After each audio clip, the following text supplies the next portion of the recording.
Hi guys, welcome to another episode of the Drama Surgery podcast.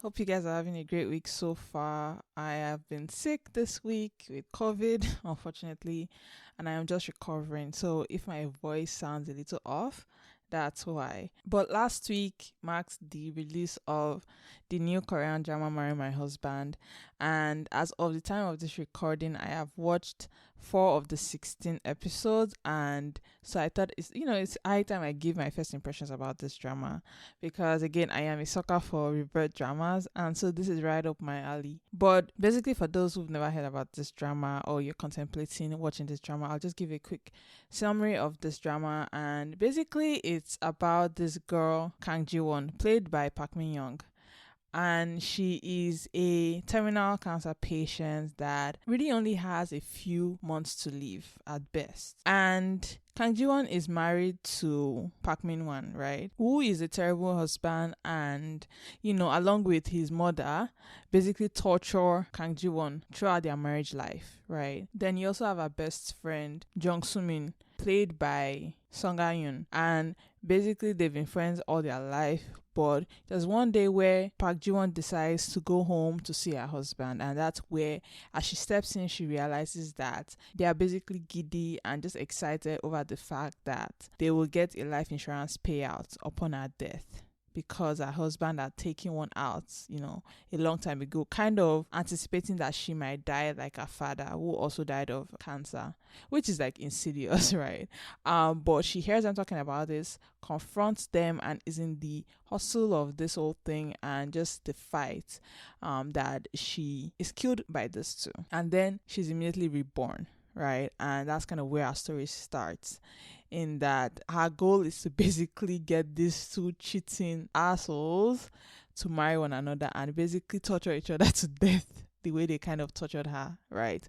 And so that's her goal, while at the same time, reinventing and redefining what her life should be.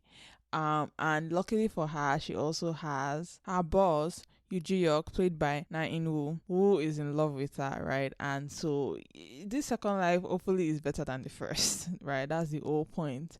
And yeah, that's the synopsis of this drama. Again, it's a rebirth drama, so the second life is going to be all about face laughing the villains and the scums, and just her getting what she deserves the second life. And she's already kind of started that process of like investing in stocks she knows will come out on top in the future and stuff like that. And hopefully she's able to build more friendships and just relationships that are kind of healthy. And she's already started that with her colleagues like Yoo Ji Hyeok and Yang Juran, and hopefully they become that support she needs, because I think even she does not know what a good friendship is, because she's kind of been in this abusive relationship with our friend Jung Soo Min.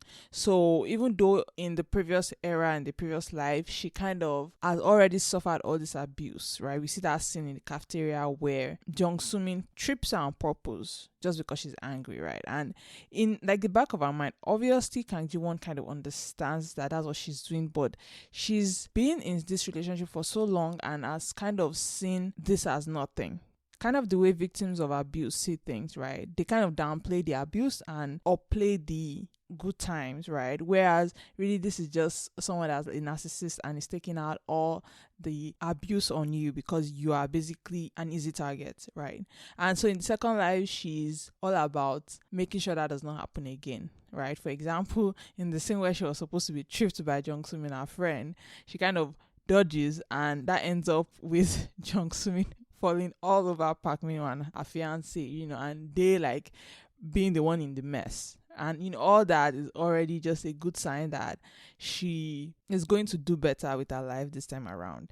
And I really like that, because she really needs all that. She needs just good people around her. Everybody around her is so toxic that it's unfortunate that she went through her first life kind of not knowing what good relationships look like. So yeah, you can tell I am very, very excited about this already, and I think that I will actually prefer this over Perfect Marriage Revenge, because as of now I give this like an 8.5 over 10.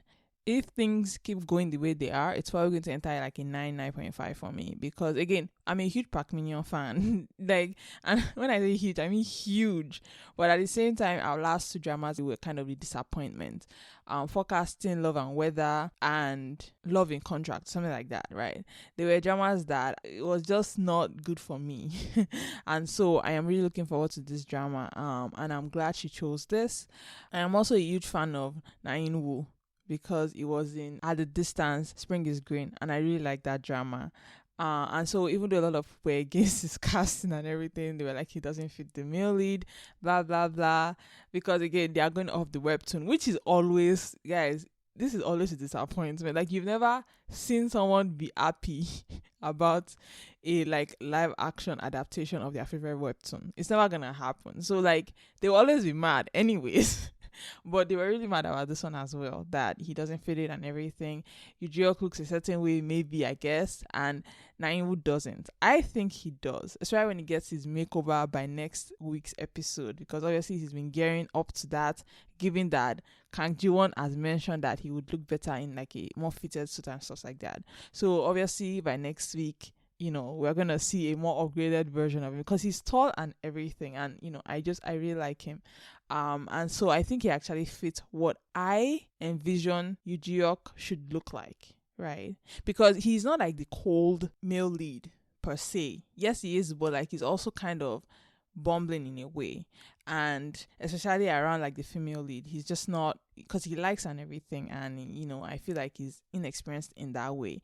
So that shows, and so what he considers important is not what everybody considers important, right? How he dresses is like, it's functional for work and everything, he wears glasses and everything, and I'm fine with that, honestly. But I can see how people are not happy about the way he looks, at least for now. People have been saying that, because obviously there will always be people down the other side like me that think that he looks perfect, like Clark Kent and everything. That all you need is the glasses and you're a different person, kind of thing, like the ill-fitted suit and everything. So he has this Clark Kent vibe going for him, and I support that. I support the analysis. So again, I have no problem with this casting at all.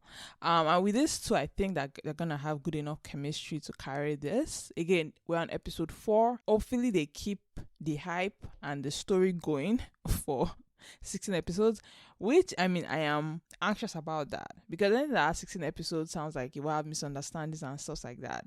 But if the 16 episodes is just watching the second female lead and the second male lead suffer, I actually don't mind, because they deserve all the suffering that they are getting. So, if that's what this like 16 episode will be about, I am all for it. But if it's that they're gonna add misunderstandings within the main couple, I am not for that, because that's one reason why I hated Forecasting Love and Weather. Was just so annoying after a point. But yeah, I'm definitely enjoying this. I will say that I am also happy to see Iki Gwang in this, playing Baekuno, because I used to be a huge Beast fan. People will not understand this. Like, before my BTS era, and even before, okay, I think it was Beast first, and then it was Big Bang, and then BTS. In the way that, like, my interest in Beast was a lot, but it was really for Iki Gwang, right? He was my bias. And then after that, it was G-Dragon in Big Bang. Also kind of like just him, right? And I guess that was an issue with me and just K-pop in general. I always had an issue standing the old group, because I just sometimes like their dynamic. And so that went with like Beast, and also went with Big Bang. And then I got to BTS, and I really liked their dynamic, other than the fact that I liked like certain members, right? I liked their dynamic, and I just liked the way members were. This is a huge digression. This is not what this episode is about, but I thought I should mention that Iki Gwang is in this, and I was excited to see his face. He still looks very, very young, because he's been in the industry for years and years now. Back then I remember that BTS was a huge fan of Beast, so he's been around for a really, really long time. But anyway, it was good to see him in this as well. I also like that Go Min Young is in this, who is playing Yanjuran, one of the colleagues, because she's also in My Man is Cupid, right? So a lot of faces I recognize here. And of course, the one and only Lee Kyung is playing Park Min Hwan, the awful, awful husband. And for those who know him, you know him from the Waikiki drama where he's like Quinchana Quinchana. Like, he is that person that I feel like is the epitome of comedy for a lot of us. And so it's good to see him in this as well. So it's a really well-rounded cast, I would feel like. So far I am enjoying it so much. I just know this is going to be one of those dramas that I will rewatch for a long time coming. Like, I am going to rewatch this drama multiple times.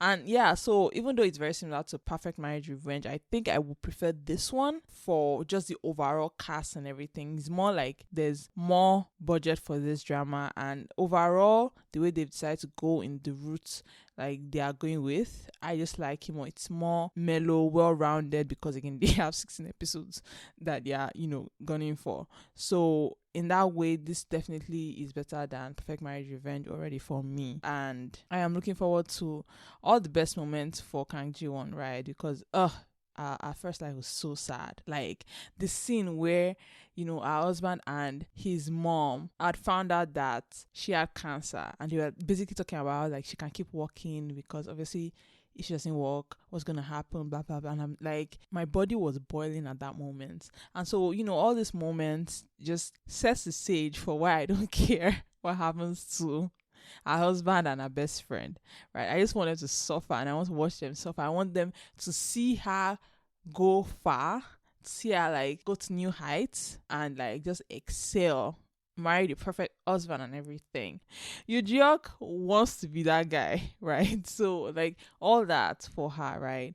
I also really like the scene where she was in the taxi and we find out that it was her dad that was driving the whole time. Again, from the very beginning, episode 1, they already gave me like just that sad feeling, that melancholic feeling. And I mean, her father is the best. He sent her back in time and also sent her boss that has a lot of money and basically is the chaebol guy back in time for his daughter. Like, why is my father not like this? Right? Like, this is a dad me I want. I want this kind of father that's going to go this length. My dad just calls me like once in a blue moon to say, "Oh, how are you doing?" Where is this dad? This is the father I want. But yeah, like, lucky her. Honestly, like, lucky Kang Ji Won. Like, she has this kind of dad. But yeah, so basically, if you're not watching this, I would say you should wait and just binge the whole thing. I can't wait that long. And so I'm watching everything as it comes out. But yeah, this is definitely one to, keep an eye on. I feel like it's just going to be very, very satisfying. And I love when things are just like when the bad guys get their comeuppance. I just love it. And so honestly, if you're not watching this, you should. It's fantastic already. And again, it's Park Min Hwan. Like, I feel like you can't do wrong. Even when her dramas suck, like, I will never stop watching her, right? Because it's her. Like, she's like Park Shin for me as well. Like, those two actresses, they were kind of my introduction to the Korean drama world and just dramas in general. And so they mean so much to me that like I will always watch what they put out. Even if I don't finish it, I will at least try, right? So yeah, definitely check this out if you guys are not watching this yet. It's very, very good. And yeah, this has been my first impression rant about Marry My Husband. I look forward to more episodes and hopefully they deliver. But yeah, that's it for this episode. Thank you guys so much for listening. See you again next week. Bye.